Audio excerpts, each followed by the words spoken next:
ана жағы жалпы кинодан шықтық жаңағы Оян қазақ деген.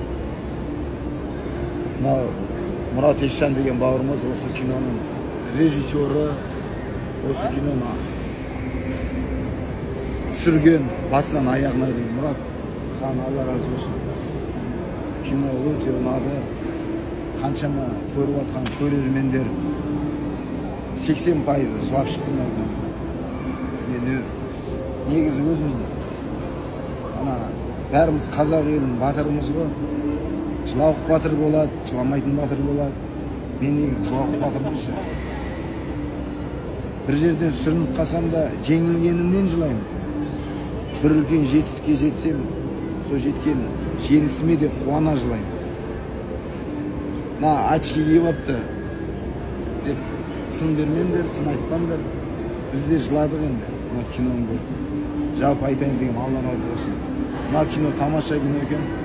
Оян қазақ деген мына кино жалпы барлықтан біріншіден кеңес берем. Мынау әр қазақтың баласы ішіндегі қазақи мінезі бар, қазақи рухы бар. Елім, жерім деп жүрген жігіттер сондай бір үлкен әсер береді деген ойдамын бұл кино.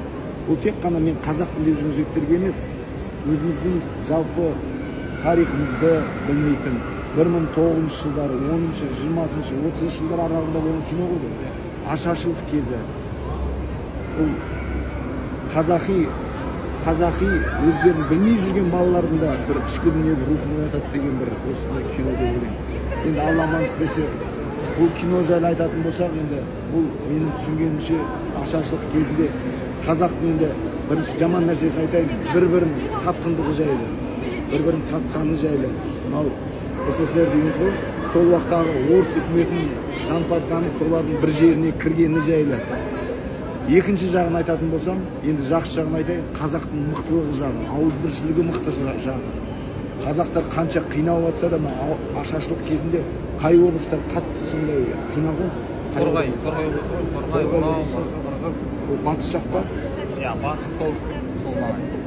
Сол кезде сол жақтарға қазақтардың бәрі қиналған ғой. Бірақ сол қатты қиналған жерге қазақтар қиналып жатса да, басқа ауыл, басқа облыс, басқа қалаларда қиналып жатса да, соңғы мынау күмісіне дейін, білезігіне дейін, соңғы мынау қойына дейін, жылқысына дейін бөлісіп, сол қазақтарға апарып берген. Қазақтың не деген ауызбіршілігі мықты, қандай қиын жағдайда бірге болғандығы жайлы. Осындай бір мықты кино, жалпы тағы да бір айтарым, болашақта оны біздің, мен өзім мысалға аса зор біле білмеймін да ол жылдарға. Қазақтың тарихымыз, сол кезде орыстардың біздің қазақтың салт дәстүрін құртқысы келгені, қазақтың өзіміздің дінімізді жоқ қылған сондай бір жұмыс жүрді ма, сондай бір не болды ғой өзі, сондай бір уақыттар болды ғой. Отарлау саясаты ғой. Ана сосын тағы мені бір жерде айтарым, жалпы мықты елміз ғой біз. Тарихты онша біле білмеймін, бірақ мен бір нәрсе білемін, біз қазақ мықты елміз. Біз ауызбіршілігіміз мықты болса, бізді ешкім жеңе алмайтын, ешкім аламайтын, елім, жерім, алашым деген сондай бір елміз ғой біз. Өз елімізді ешкімге бермейтін қазақ мықты елміз. Кенесары ата бабамыз бар, Абылай хан, Қасым хан бар ғой, мысалы ата бабамыз.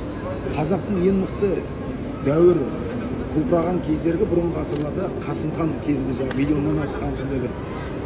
Енді болашақта енді өз мойнына осындай киноларды бір жиырақ, көбірек болса, Қасым хан, Кенесары хан деген сияқты сол ата бабамыздың өмірі жайлы, осылай жағы орыс үкіметімен жағы қазақ еліміздің тәуелсіздігі жайлы, күрескен жайлы бір сондай кинолар шығарсаңдар, мықты нұр үстіне нұр болады деген бір ойдамын өзім. Енді Мұрат бауырым, өзің не айтасың енді? Қазақ еліне, қазақ тіліне бір ауыз жастарға қазір. Енді бұл жалпы Оян қазақ деп түсірген кезде қиын кезеңдер ғой ол кезде. Халықты ояту керек болды, оятты. Қазір біз енді бір жақсы кезеңде өмір сүріп жатырмыз. Тәуелсіздігіміз бар. Енді өзіміз ояну керек. Әрқайсымыз өзіміз оянуымыз керек. Басқа жағынан. Иә, білім жағынан, тәрбие жағынан, рух жағынан оянсақ, сөйтіп жаңағы жұмыла көтерген жүк жеңіл, ары қарай жаңағы сіз айтқандай еліміздің өркендеуіне азамат болып, әрқайсымыз үлес қоссақ, сол бабаларымыздың аманатын орындағанымыз. Дұрыс айтасыз, дұрыс айтасыз. Ал енді мына киноның өзіне келгенде, қазір не көп, комедия көп, арзан қол дүниелер көп. Болмайтын кинолар. Қазақша киноға адам бармайды, қазақтың тарихына қызықпайды, жастар деген сияқты стереотипті бұзып, осыдан бір рекорд жасасақ деген бір үміт пайда болды қазір. Жастардың бет алысын көріп, осы тоқтап қалмаса екен, бәрі мүмкіндігінше көрсе екен деген ой. Бұл жерде жаңағы бір табыс табайық, ақша жасайық деген мүдде ешкімде жоқ. Бір адам болса да көріп, бір жағынан өзі оянса, екіншіден жаңағындай бір таптаурындарды бұзып, ары қарай да осындай дүниелердің тууына сеп болса деген ойымыз. Сол үшін қазір бәрін шақырып жатырмыз. Бәріңіз келіңіздер, өздеріңіз келіңіздер, отбасыларыңызбен келіңіздер, балаларыңызбен келіңіздер, ата-аналарыңызбен келіңіздер, сыныптарыңызбен, топтарыңызбен келіңіздер деп сондай шақырғым келеді. Мұрат, сіздің оқырмандарыңызға. Рахмет Мұрат, мен сөзімді бөліп жүрмін ғой. Жағына балалар жайлы айтайын деген, ата-аналар мен балалар келген 13 жасар, 14 жасар кішкентай қыздар, балалар жылап шығып жатыр. Олардың ішінде бір қазақи деген құндылық бар да. Қазақ елімізге, жерімізге бір жанашырлық бар. Сол 13-14 жас балалар. Үлкендерді айтқан жоқпын. Ана кино көріп жатқан трибунада 80% жылап шығып жатыр. Сосын жаңа Мұрат бауырым өте бір тамаша айтты. Оян қазақ деп.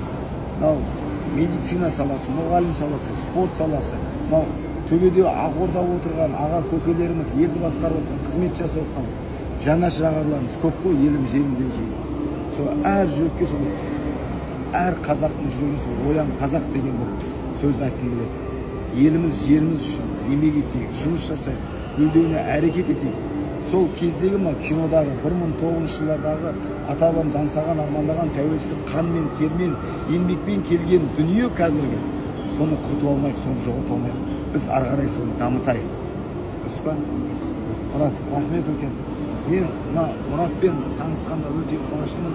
Ұлан деген інім арқылы танысып отырмын.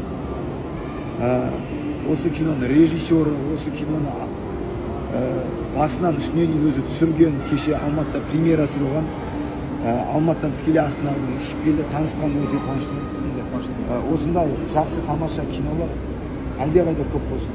Әр қазақтың жүрегіне жағы қатты бір тиетіндей, әсер беретіндей жағы айтып жатсыңдар ғой. Киноның мағынасы жоқ. Әрине, ол да енді кино көңіл күй үшін, көтеру үшін керек қой, комедия деген сияқты.